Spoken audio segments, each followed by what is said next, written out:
It began as a routine visitation. Three young sisters, ages 5, 8, and 9, were supposed to spend the day with their father, Travis Decker. It was May 30, a Thursday. Their mother, Whitney Decker, expected them home that evening in Wenatchee, Washington, but they never returned. And by June 2, a mother's worst nightmare had come true.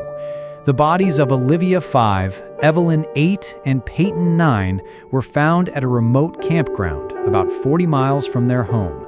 Now, as the investigation nears its fourth week, the manhunt for Travis Decker, their father and now a wanted fugitive, is becoming one of the most intense in Washington state history.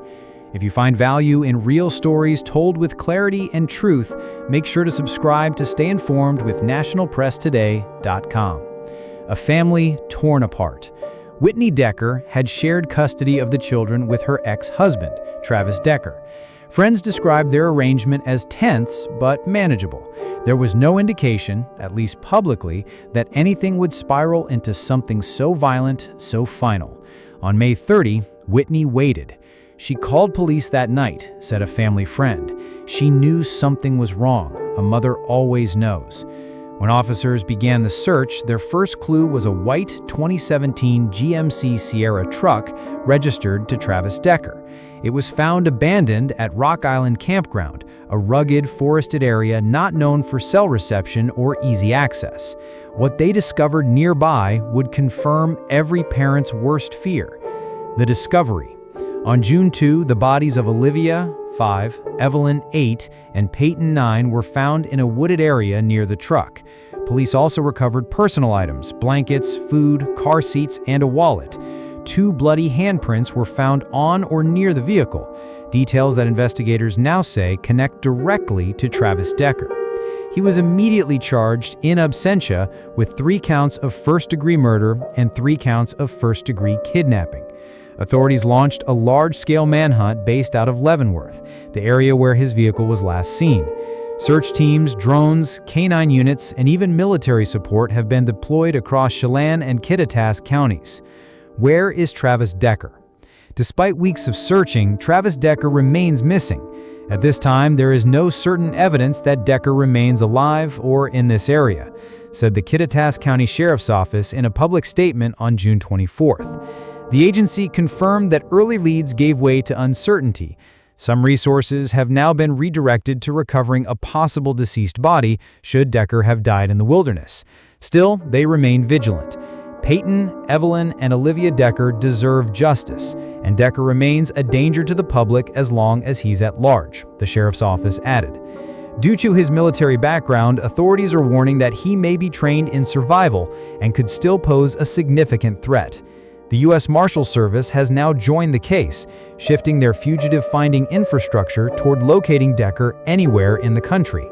A community in mourning. The funeral for the 3 girls was held on June 20th in Wenatchee. Family, friends, and classmates gathered, many wearing the girls' favorite colors, purple, pink, and green. There were candles, photos, teddy bears, prayers, and silence. Whitney Decker, the girls' mother, stood before them all. "You all look beautiful," she said tearfully. "I know Evelyn would have loved to ooh and ah over all your outfits." Breaking down in front of the crowd, she shared a glimpse of her home life. "After my divorce, there were a lot of feelings flowing through my house. Me going through a divorce with 3 small, tiny women, but I'm so thankful for the time I had with them. I believe doing this with them allowed them to come into the world with open hearts and kindness." It was a eulogy that touched the room and now the nation. Legal moves, emotional demands.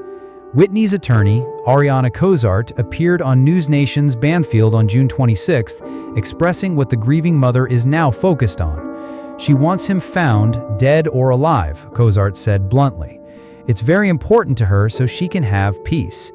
The attorney added that Whitney knows even if Decker is captured alive, he may never give answers. He'll never be able to explain what happened in a way that will bring closure. But being found, that's the bare minimum. Who is Travis Decker?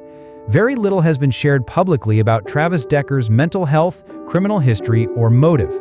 However, military connections and survivalist training have been implied in official warnings to the public. Do not approach, law enforcement urges. He is dangerous and highly trained. Some neighbors describe Decker as quiet and distant. Others say he was a committed father until the divorce. Police have not confirmed whether the killings were premeditated or the result of a spontaneous breakdown. But prosecutors have made their position clear by filing first-degree charges indicating intent. Online reactions, justice, or vigilantism. The case has gone viral across social media, with hashtags like Find Travis Decker, Justice for the Decker Girls, and Wenatchee Tragedy trending across platforms. Some commenters demand capital punishment if he's found alive. Others ask deeper questions about family court systems, supervised visitation, and how such a tragedy could have occurred.